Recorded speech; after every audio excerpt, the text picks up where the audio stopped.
I wanted to begin with a recap of what we were doing last time, since we are going through the 7 Noahide laws.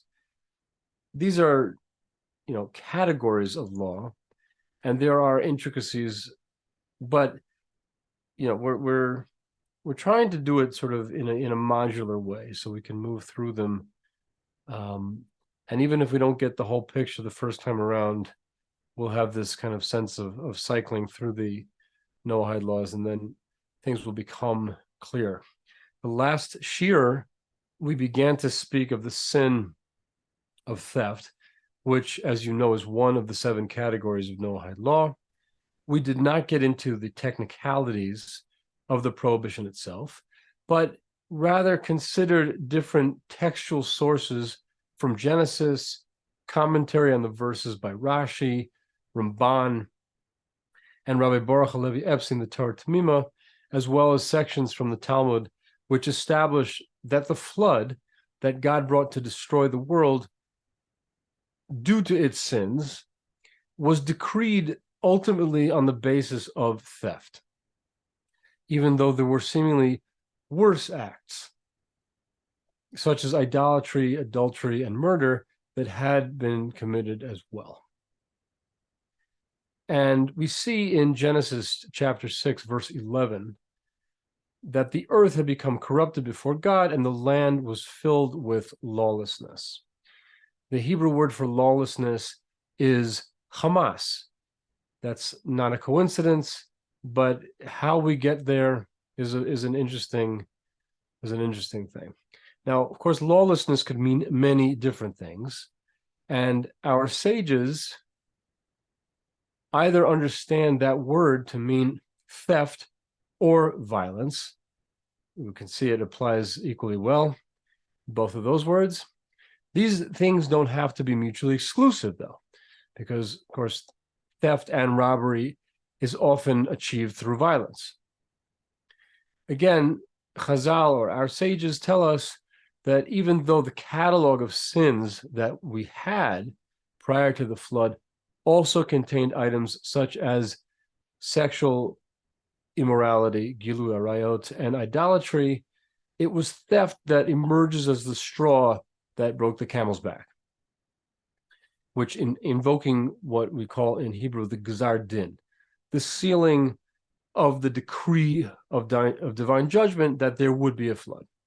Of course, the question arises, why does theft trigger such severe consequences when other sins, arguably graver sins, were being committed? Now, we also looked at commentary by Rabbi Baruch Halevi Epstein, the author of Torah Tamima, who gave us a very important perspective by introducing a concept found in the Midrash. We learned that even if the world is full of sin, as long as there's peace between human beings, there's a shield that protects society from divine punishment. As long as we're getting along well together, caring for each other, being respectful of each other, that serves as a shield, as a protection against divine punishment. However, the act of theft disrupts peace, right? People reaching into somebody else's personal property, destroys the most basic boundaries that exist between people. The ability to know where I end and you begin is very important. And one of the parameters that we use for that is personal property, like who owns this stuff and who does not. Our ability to be generous with what we have, it also hinges on ownership of it.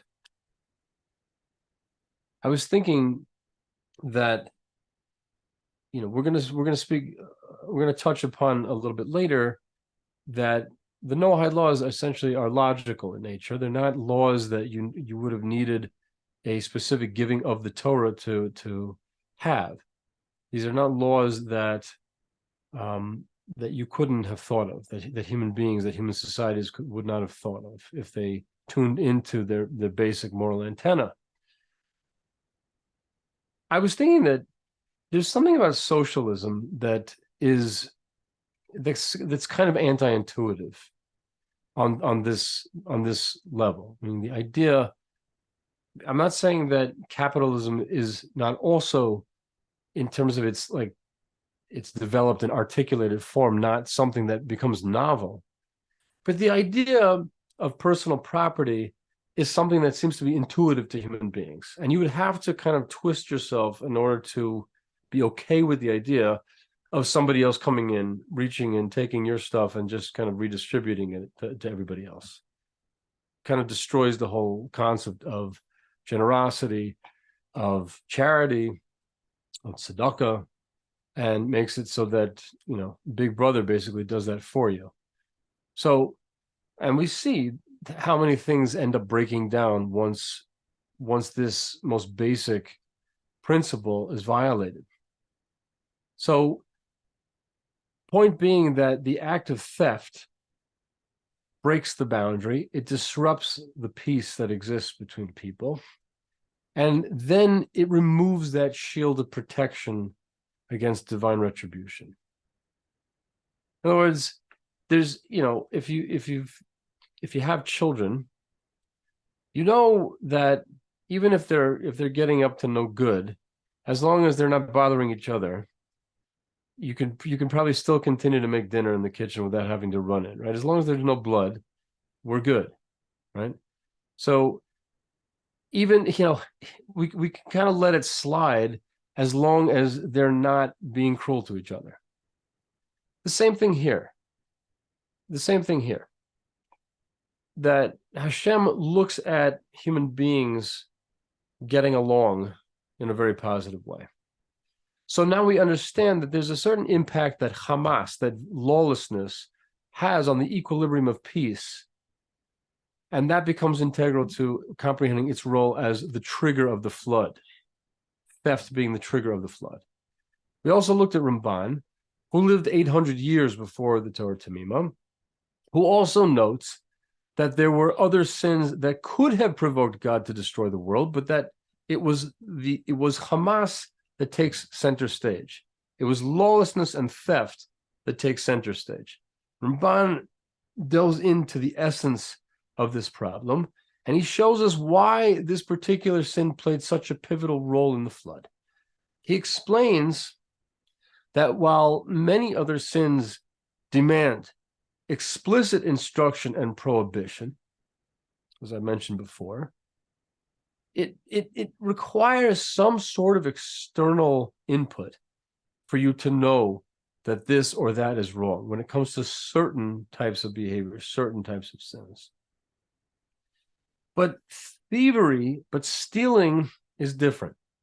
It is what the Ramban calls in Hebrew an inyan muskelet, which means a logical prohibition that is just basically ingrained in the human psyche. The wrongness of theft is simply common sense. We just know that intuitively. Now, this aligns with a recurring theme that we find in the Ramban's commentary, which is this concept, not just an inyan muskelet, but a mitzvah muskelet, where certain prohibitions, or let's say certain dues, transcend the need for a prophetic warning. You don't need a prophet to come and tell you that this or that is right or wrong. Why? Because they are inherently logical imperatives. A person can know a priori that taking the personal property of another person is wrong. The German philosopher Immanuel Kant referred to knowledge of this type as a categorical imperative.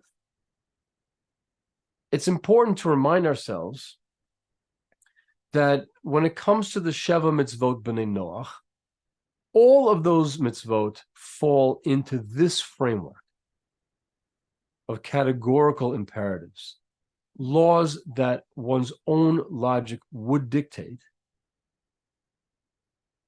but which are obligatory because humanity has been commanded by God to obey them. The Noahide code differs from what we might call the Sinaitic code, the Torah, as it's commanded of Jews in this respect. The full array of 613 mitzvot that Jews must uphold contain laws that could not have been concluded through logic. They had to be introduced as an external imperative in addition to what could be known by the human mind. Now, if we, just to get ourselves started in the topic of theft from a Torah perspective, we have to look at the Gemara in Sanhedrin, Tractate Sanhedrin, page 56a, where we are first introduced to the concept of Sheva Mitzvot. It's actually not the first place that we are introduced to this concept. The Gemara here is quoting a Tosefta. Tosefta refers to an earlier body of rabbinic literature than the Talmud itself. We're going back to something that was not codified until around the first century of the Common Era, first, second century of the Common Era. Very early sources. Tanu Rabbanan, the rabbis taught, I'm just going to read it in Hebrew first, and then we'll go back to the English. Sheva mitzvot nitztavu b'nei Noach. There were 7 commandments that the children of Noah, which is all of humanity, were commanded. 7 laws: establishing courts of law, blasphemy, idolatry, sexual immorality, murder, theft. That's our character for the next couple of shiurim, and the eating of the limb of a live animal. All of these are prohibitions except for one, which is dinin, establishing courts of law. Now, the next time somebody out there on social media wants to start up with you and say, oh, this is a modern invention, this whole thing, and it's not mentioned anywhere in the Torah or in rabbinic literature, you should know that the Sheva Mitzvot B'nei Noach are mentioned literally hundreds of times throughout most classical Jewish texts. Very, very important. What we are doing here is absolutely rooted in text, absolutely rooted in the oral Torah, which is based on the written Torah.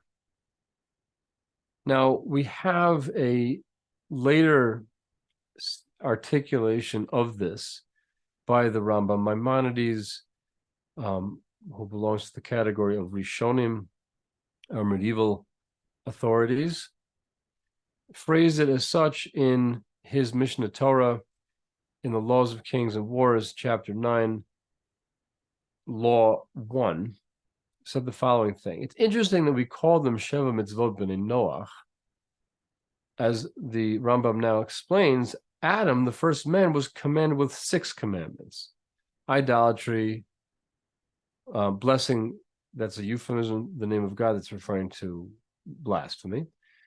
Murder, illicit sexual relations, thievery, that's our guy, and establishing a system of justice. Now, that's interesting. By the way, there's actually a difference of opinion between the Rambam, Rashi, Tosfot. These are all other medieval authorities. The latter two actually held that Adam was given all 7.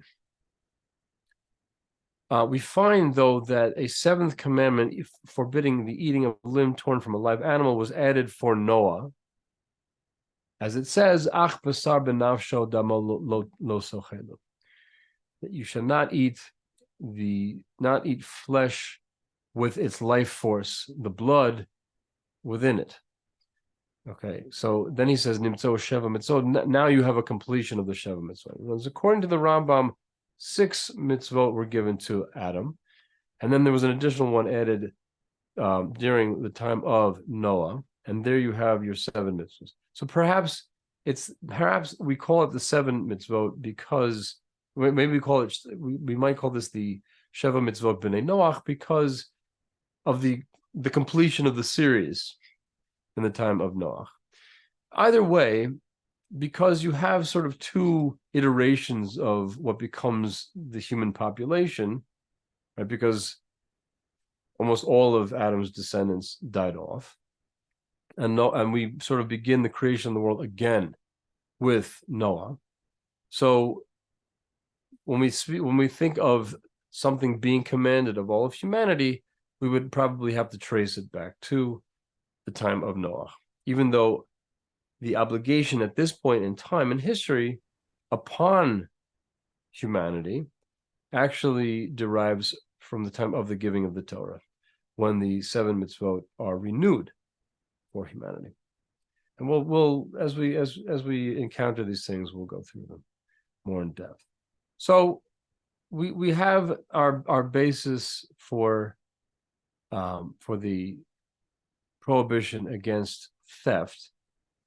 The Gemara actually uses a verse in Genesis, in the first few chapters, which I won't quote right now because I don't want to get into the whole technicalities of the 7 mitzvot. We're really only talking about theft over here.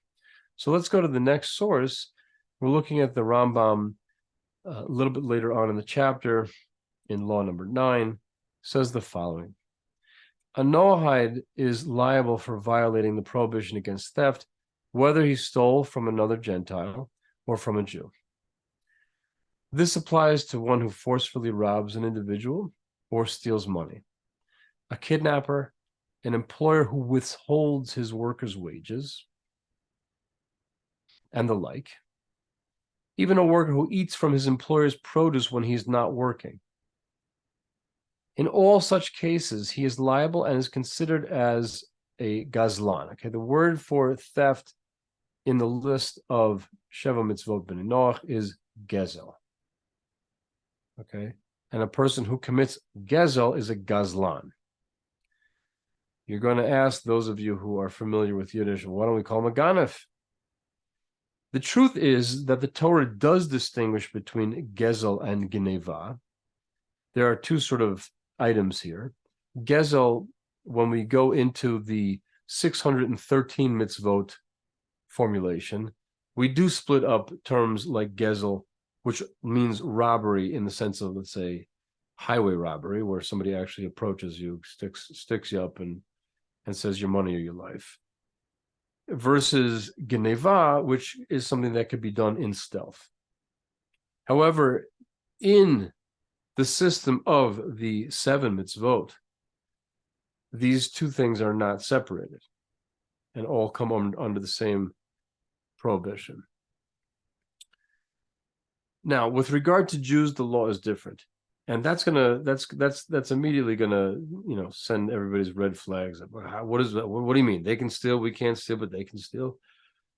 Don't think that way. The fact is that anything that is forbidden to a ben Noach is, of course, forbidden for a Jew. The 613 mitzvot are more stringent; they're not less stringent. But I will explain exactly what that means. Going on, similarly, a Noahide is liable for stealing an object worth less than a pruta. We're going to explain the concept of a pruta. It's a quantitative measurement of worth. We'll get into that in a bit.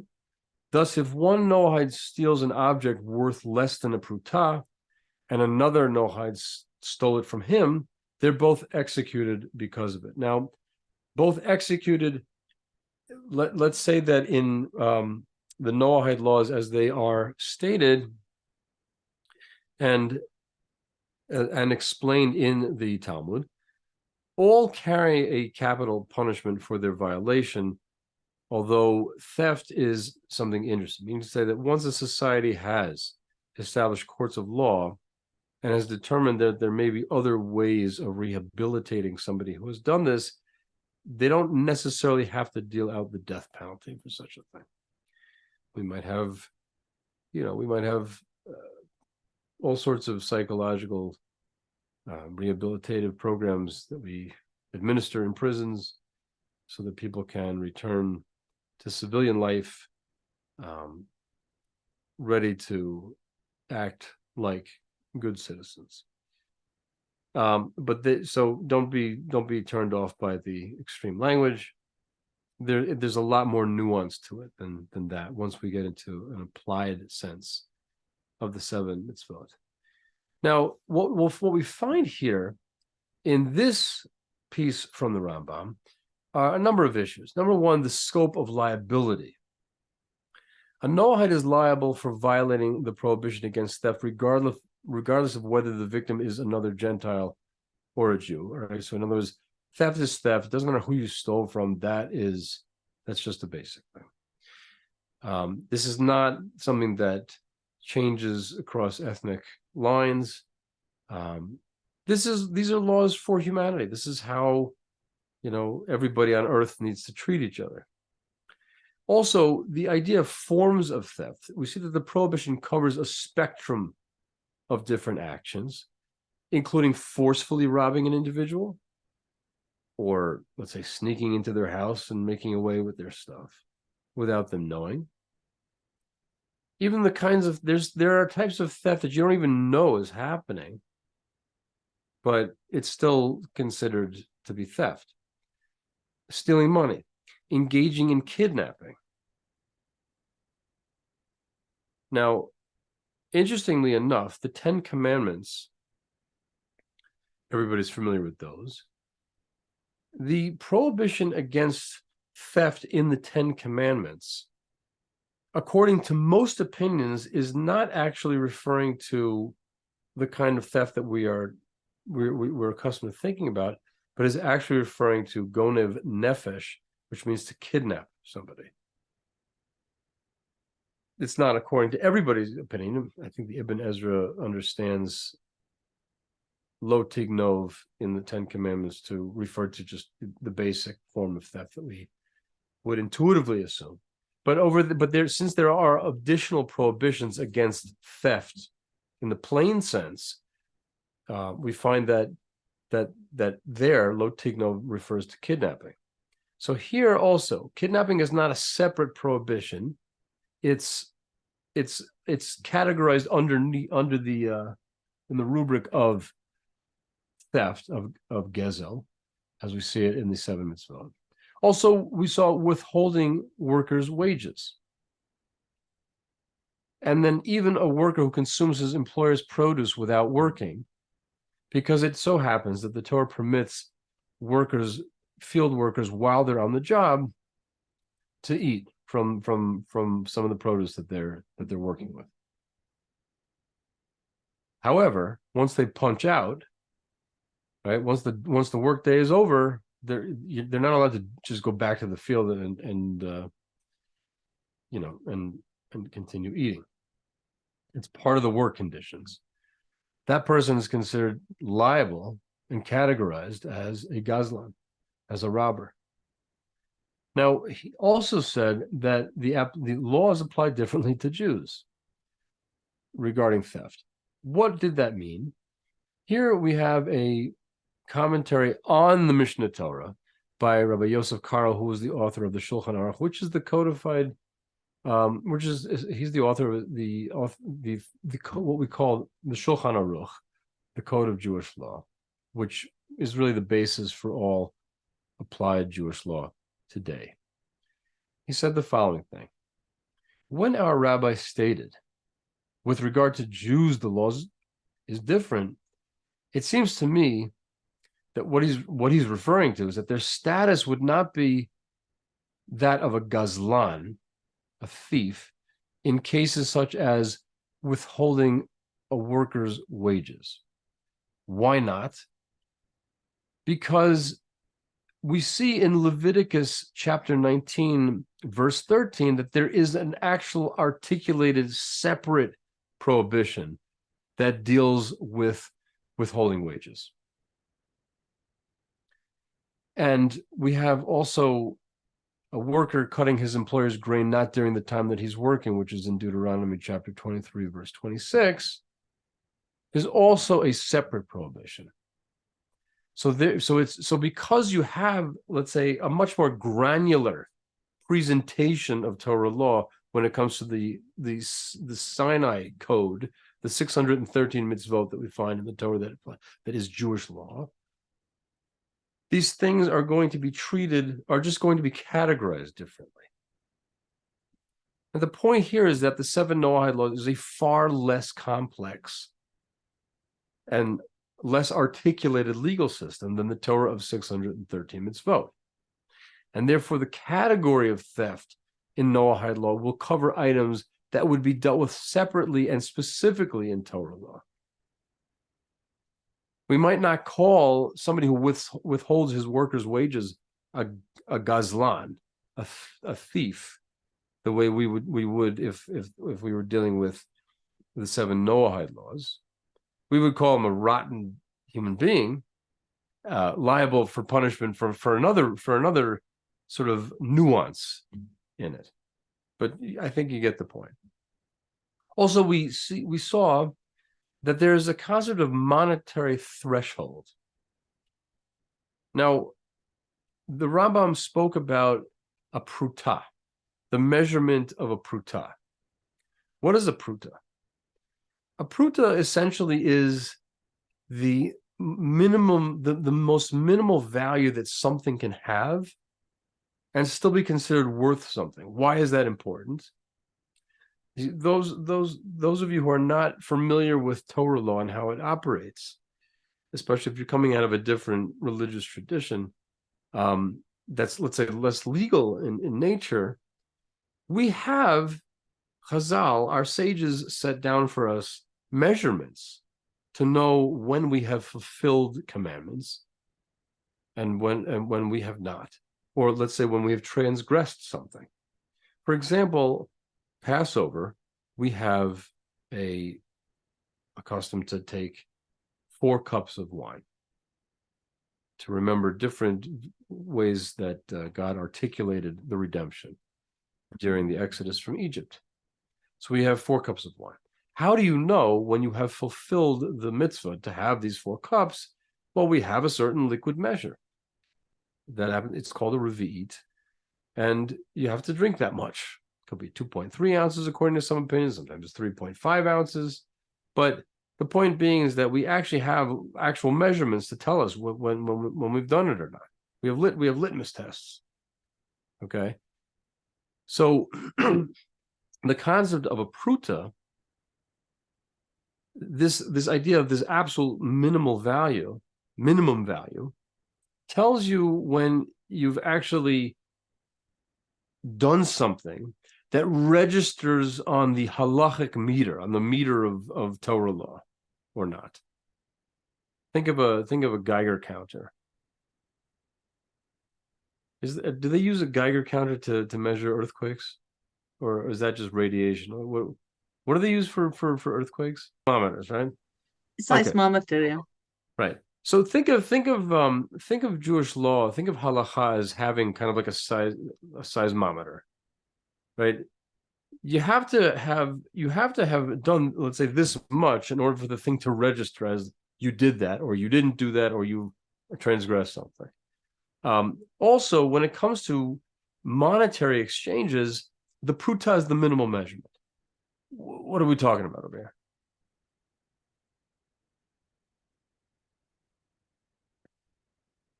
Okay, in other words, a pruta was in ancient times the smallest coin made out of copper. Its modern day silver value equals half the weight of a barley seed, which is approximately 0.025 grams. Not a lot whatsoever. Right? In today's silver prices, I think as of last week, which is 72 cents per gram, a pruta would be worth 1.8 cents if you're using American money, or 7 agurot if you're using Israeli money, or I think it's like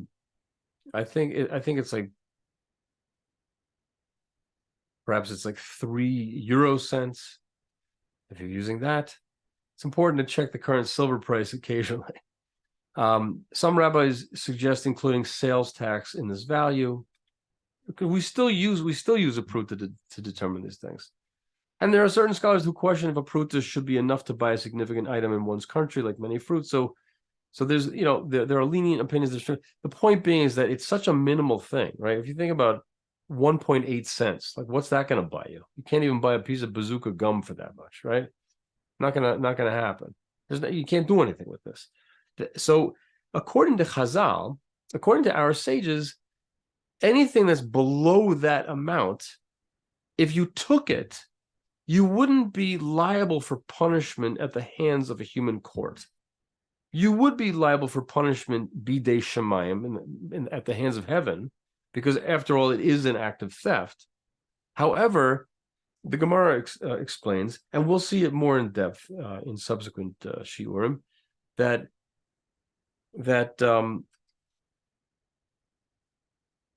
particular finesse, that particular detail about monetary exchange is something that applies in Jewish law that does not apply in Noahide law.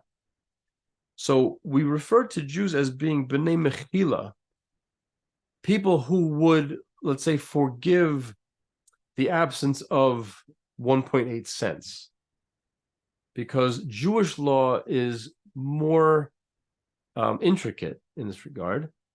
And therefore, we can say something to the effect of, if you took something that was worth less than 1.8 cents, it does not register on the halachic seismometer that you actually, that's not called theft. You haven't reached the minimal amount to have qualified for breaking that rule. Okay.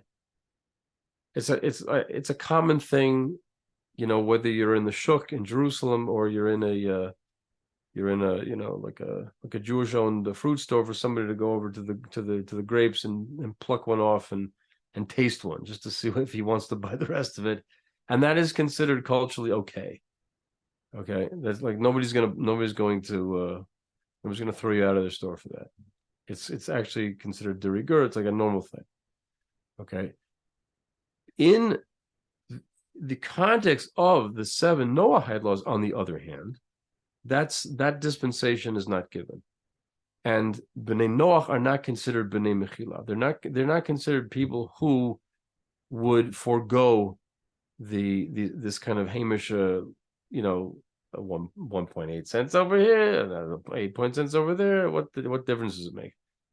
That particular dispensation does not apply in Noahide law, and therefore a Noahide person, a Ben Noach, would be liable for theft of an item, even if its value was less than a pruta. So in a sense, it's stricter. There's less margin for error there. And what this means really is that extreme honesty is really what this calls for. Really being honest in business, really being honest in your monetary exchanges. That requires a very deep faith in God, knowing that everything that you have was custom made and given to you by God according to your needs.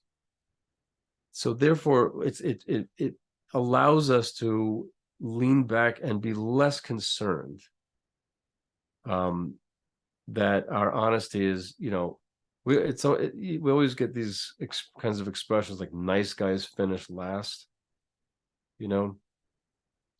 It's not really true. It's not really true. A person who accepts God's Torah upon themselves and trusts that if he walks this path, we're going to be doing the right thing. We're going to be making this world the kind of world that God wants to live in with us. Then now, of course, this will also be subject to current economic conditions and current customs about things. But my job here is to try to give over like the basic ethos of the thing. Okay. So we have this idea of a monetary threshold, right? that a ben Noach is liable for stealing an object worth less than a pruta. This is another way that Jewish law differs from Noahide law. And it introduces a specific monetary threshold indicating that the severity of the offense is not solely determined by the value of the stolen item. Okay. It's like if you did it, if you took somebody's secret agent, ring that came out of their cereal box, versus, staging a bank heist, let's say, they're both acts of theft under the Noahide law, and they're both equally severe, as we saw, right? Because what brought the flood on, ultimately. Also, we have an idea based on this Rambam that we saw of reciprocal, what we could call reciprocal liability. Meaning that if one Noahide person steals an object worth less than a pruta, and another Noahide now steals that from him, they're both held accountable. They're both held accountable for theft, and they would face whatever consequences they would face. And what this does is it underscores the gravity of theft, regardless of the circumstances or individuals involved. Again, it doesn't mean that you should leave yourself open to be cheated and robbed. Obviously, I think it was Rabbi Elia Chaim Rosen was one of the big personalities in a previous generation who said, everybody is an absolutely wonderful, honest human being. Just remember to count your change. Okay. Making a commitment to being an absolutely honest person doesn't mean that you should be a fool, and or allow yourself to be taken in if you can protect yourself. Because what we're looking at is a world that is a lot more perfect via the Noahide laws than the world that we actually find ourselves in, right? So we need to be careful, and we need to try to bring ourselves as close to this ideal state as possible, little bits at a time. But and we will at some point also address the fact that tzedakah is a mitzvah for B'nai Noach as well, and that there are ways of making the money that we have, the assets that we have, a lot more, let's say, open to blessing by giving it, and by being charitable with it, and by being honest with it. That gives us a bit of a basis to understand, let's say, how important this is considered, right? If this was the trigger for the flood, then this must be a real big deal, right? Understanding that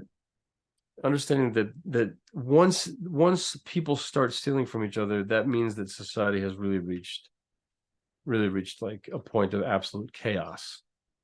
I think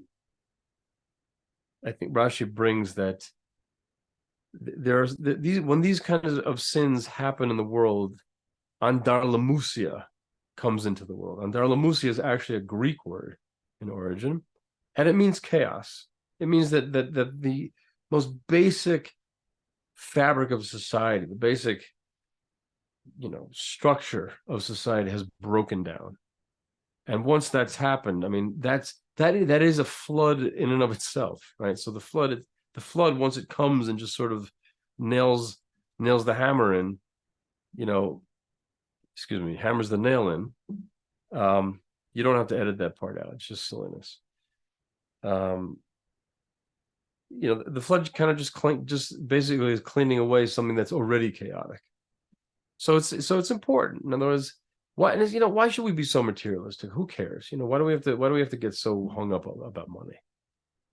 I saw a statement, I think by the Lubavitcher Rabbi, who said that starvation probably wouldn't happen if people would be careful about stealing, because everybody would have what they needed, or everybody would be able to contribute in ways that they can't, because of the way money is taken from one person.